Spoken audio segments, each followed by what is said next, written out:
This is the seated triceps dip using the hammer strength dip machine. Now the technique I'll be doing again is to help target the triceps and not the chest, and is very similar to the technique used for a more traditional triceps dip machine like this one.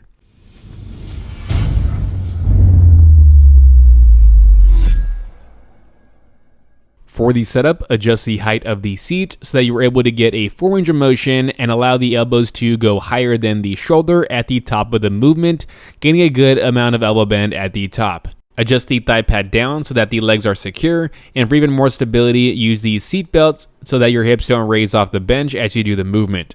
I recommend using a neutral grip, palms facing towards the center, as it's going to feel the most natural. However, you can also use an overhand grip or even a supinated grip, which can be easier on the elbows and shoulders.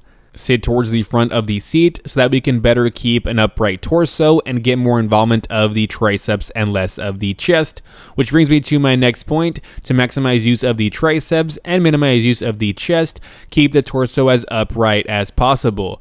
Avoid leaning over with the chest facing down.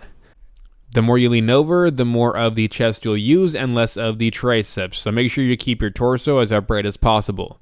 To start the rep, unrack the weight, getting tension in the arms, then press down, again keeping the torso vertical, and instead of just pressing down, think like you are trying to unbend the elbows and almost like you are pressing those hands behind you.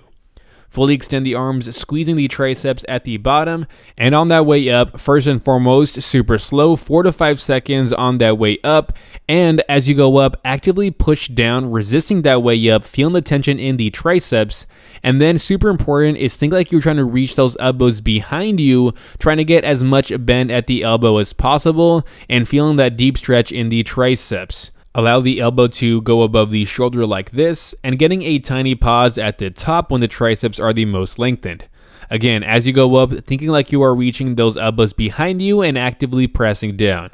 As you get to the top, also try to slightly relax the shoulders, allowing the shoulders to slightly raise like this so we don't get too much strain on the shoulders. And if you're an advanced lifter, your last rep should look something like this, to where you're trying to perform that concentric for at least 3 to 5 seconds. Thanks for watching, like this video right now, and subscribe for more of the best tutorial videos just like this one. See ya.